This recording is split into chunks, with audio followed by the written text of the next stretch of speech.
প্রিয় সাইদি সাহেব, উনি একটি বিখ্যাত কথা বলেছিলেন, যেই কথাগুলা চট্টগ্রাম নয় পুরো বাংলাদেশের তরুণ প্রজন্মের কাছে এখনো দিবারাত্রি শানিত হচ্ছে।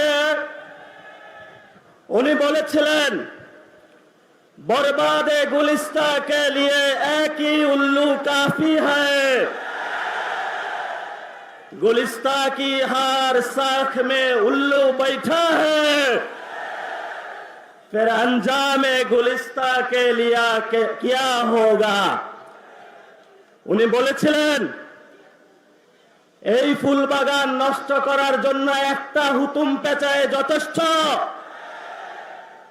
কিন্তু আমাদের দেখছি পার্লামেন্ট থেকে সরকারি অফিস সর্ব জায়গায় হুতুম পেঁচা বসেছে। তাহলে আমার এই সুজলা সুফলা সোনার বাংলার কি হবে? এই হুতুম পেঁচারা কখনো আবির্ভূত হয় আমাদের সংবিধানের দোহাই দিয়ে,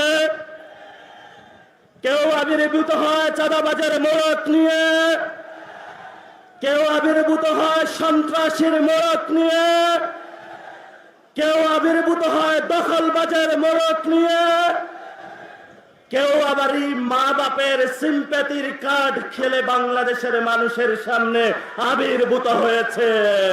শেখ মুজিবের কন্যা শেখ হাসিনা বাংলাদেশের জনগণের বিরুদ্ধে দাঁড়িয়ে সিম্প্যাথির রাজনীতি করেছিল ভারতীয় বয়ানে।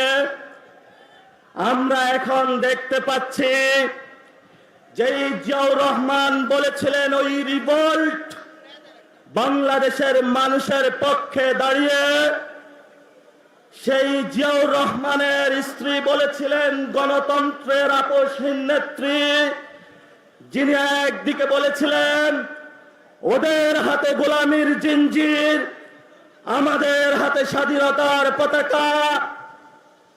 সেই রাজনীতি আজকে বাংলাদেশের জাতীয়তাবাদী স্লোগান তুলে আমাদের সীমান্তে বাংলাদেশের মানুষকে নাগরিকের মর্যাদা ক্ষুণ্ণ করে ভারতের হায়দ্রাবাদের মতন আরেকটি তাবেদার রাষ্ট্র বানানোর কার্যক্রম চালাচ্ছে।